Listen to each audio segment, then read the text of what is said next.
നമ്മുടെ ഭൂമിയുടെ 600 പ്രകാശവർഷത്തിനകലെ സ്ഥിതി ചെയ്യുന്ന നക്ഷത്രമാണ് ബീറ്റിൽജൂസ് അഥവാ തിരുവാതിര നക്ഷത്രം. ഇതിപ്പോൾ അതിൻ്റെ അവസാന കാലഘട്ടത്തിൽ കൂടെയാണ് കടന്നു പോകുന്നത്, അതായത് റെഡ് ജയന്റ് എന്ന് പറയുന്ന അവസ്ഥ. ഇങ്ങനെ വരുമ്പോൾ ഈ നക്ഷത്രം എപ്പോൾ വേണമെങ്കിലും പൊട്ടിത്തെറിക്കാം, അതായത് ഇതിന് സൂപ്പർനോവ സംഭവിക്കാം.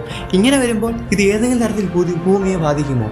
ഇല്ല, കാരണം 100 പ്രകാശവർഷങ്ങൾക്ക് അകലെ നടക്കുന്ന കാര്യങ്ങൾ മാത്രമേ നമ്മുടെ ഭൂമിയെ ബാധിക്കുകയുള്ളൂ. പക്ഷെ ഒരു തരത്തിൽ ചിന്തിക്കുമ്പോൾ ഇത് മനോഹരമായ ദൃശ്യവിസ്മയമായിരിക്കും നമുക്ക് കാഴ്ചവെക്കുക. നമ്മുടെ ഭൂമി സർക്കിൾ ഷേപ്പിലാണെന്ന് നിങ്ങൾക്ക് എല്ലാവർക്കും പറയാം. പക്ഷേ അതൊരു ഡോണത്തിന്റെ ഷേപ്പിലായാൽ അതങ്ങനെ കറങ്ങുന്നതെന്നും അതിങ്ങനെ സഞ്ചരിക്കുന്നതെന്നും അതിൻ്റെ ഉപഗ്രഹമായ ചന്ദ്രൻ അങ്ങനെ കറങ്ങുന്നതെന്നും നമുക്കൊന്ന് കണ്ടു നോക്കാം. അപ്പോൾ ചാനൽ ഇഷ്ടപ്പെട്ടാൽ തീർച്ചയായും സബ്സ്ക്രൈബ് ചെയ്യണം.